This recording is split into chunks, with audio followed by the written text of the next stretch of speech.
Então isso é a forma natural de darmos sentido à vida. Teve situações que eu tava trabalhando na roça, ou trabalhando, roçando e tal. E daí eu tava lá, pô, mas nossa, a minha vida tava um pouquinho difícil, né? E daí eu pensei, pô, eu vou inventar um personagem. Entre aspas, não inventei personagem algum. Eu peguei e lembrava do Augusto Madraga, que daí ele tava lá, o Nil Estevo, trabalhando e tal. E daí eu encarnava, digamos assim, um personagem. O que que isso fazia? Isso fazia com que o fardo do meu trabalho ficasse bem mais leve. Porque eu podia, de certa forma, me imaginar como se eu estivesse vivendo uma outra vida e que estivesse passando pelo mesmo processo que o Augusto Madraga estava passando. E isso me ajudava a lidar com as coisas. É como se fosse uma fuga, entre aspas, né? Eu continuava fazendo a mesma coisa, mas o meu mundo interior estava em outro lugar, digamos assim. Eu não acho que é uma fuga. O que eu acho que acontece aí, né, é aquilo que a gente busca na questão do sentido. Por exemplo, você coloca o seu sofrimento como o sofrimento de Augusto Matraga. O sofrimento de Augusto Matraga leva a um aperfeiçoamento dele de caráter e depois até uma certa purgação completa para um heroísmo, né, e uma mortição. Então, quando você se coloca assim, olha, esse sofrimento aqui me assimila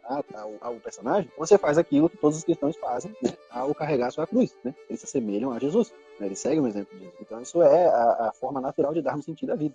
É exatamente a gente fala assim, olha, veio um antes de mim, né, que é maior do que eu, né, muito mais poderoso, que eu não sou nem digno de amarrar suas sandálias. Mas ele viveu sua vida dessa forma. E não é o discípulo maior que o mestre. Ao fazer seguir o seu exemplo, a viver o seu exemplo e se colocar, né, carregar a sua própria cruz, a gente se lembra do qual é o sentido do nosso sofrimento. Porque se o sofrimento não tem um sentido, não tem um porquê, a gente desiste, né?